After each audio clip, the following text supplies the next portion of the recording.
Berikutnya adalah penyiangan. Tujuan dari penyiangan adalah menjaga ketersediaan nutrisi dan mengurangi kompetisi gulma. Penyiangan dilakukan secara manual atau mekanis pada radius 50-100 cm dari pohon. Penyiangan bertujuan untuk membantu aerasi tanah, pertumbuhan akar, dan mempermudah pemangkasan atau penyadapan.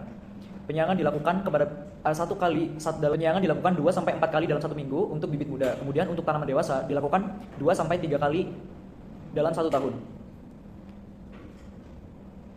Kemudian mulsa organik efektif menekan gulma dan mengurangi frekuensi penyiangan. Berikutnya adalah pemangkasan. Tujuan dari pemangkasan adalah untuk meningkatkan intensitas cahaya, sirkulasi udara, dan mencegah penyebaran hama dan penyakit.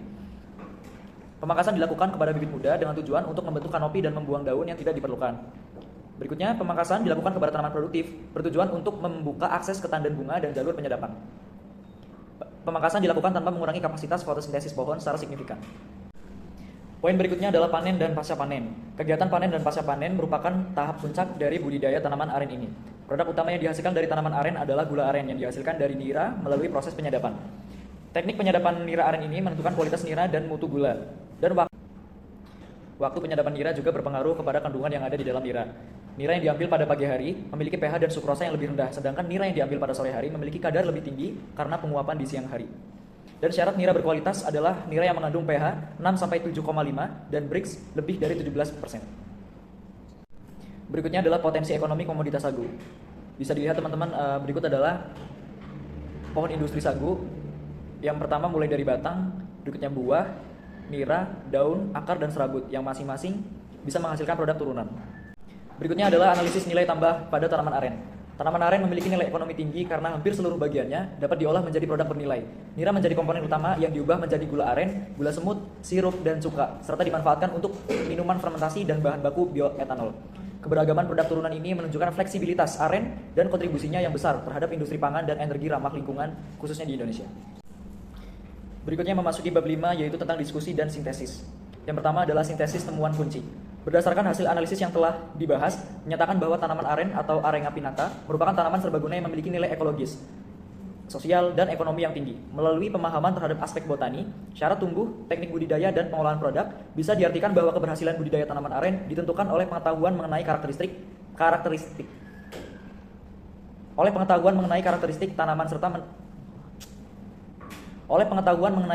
tanaman serta manajemen budidaya yang tepat.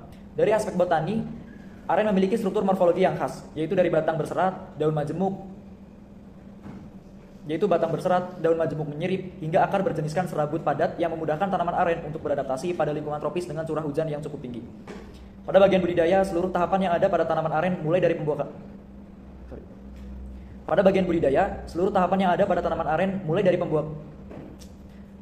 pembukaan lahan, pembibitan, penanaman, pemupukan, pengairan, pengendalian hama dan penyakit, hingga panen sangat menentukan kualitas dari hasil tanaman aren. Pada aspek ekonomi, diversifikasi produk aren membuka peluang nilai tambah yang besar. Hampir semua bagian tanaman aren dapat dimanfaatkan, mulai dari nira, buah, daun, batang, hingga ijuk. Dapat diolah menjadi produk bernilai komersial, seperti gula aren, kolang-kaling, gula semut, sirup, bioetanol, hingga bioplastik. Berikutnya adalah sintesis temuan kunci. Komoditas aren bukan hanya sumber pangan dan pendapatan, tetapi juga memiliki peluang besar dalam sektor industri modern.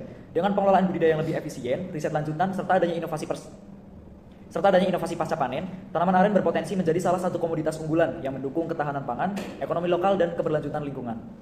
Aren juga memiliki banyak manfaat bagi masyarakat. Tanaman aren adalah tanaman multifungsi.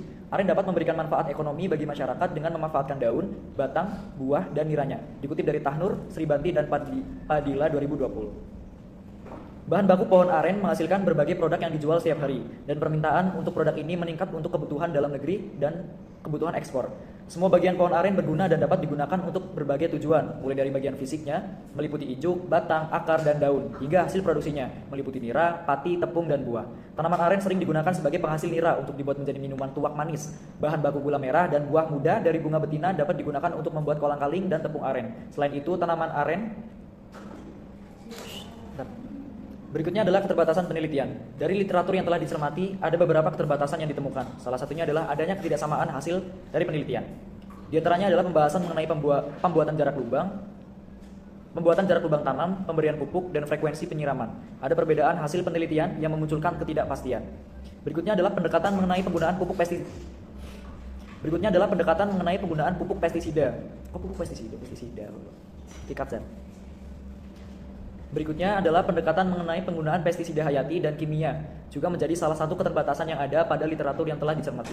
Pada literatur pertama menyatakan bahwa penggunaan pestisida kimia tidak dianjurkan dalam perawatan tanaman aren. Literatur berikutnya menyatakan bahwa pestisida kimia dianjurkan untuk digunakan pada perawatan tanaman aren dengan dosis tertentu.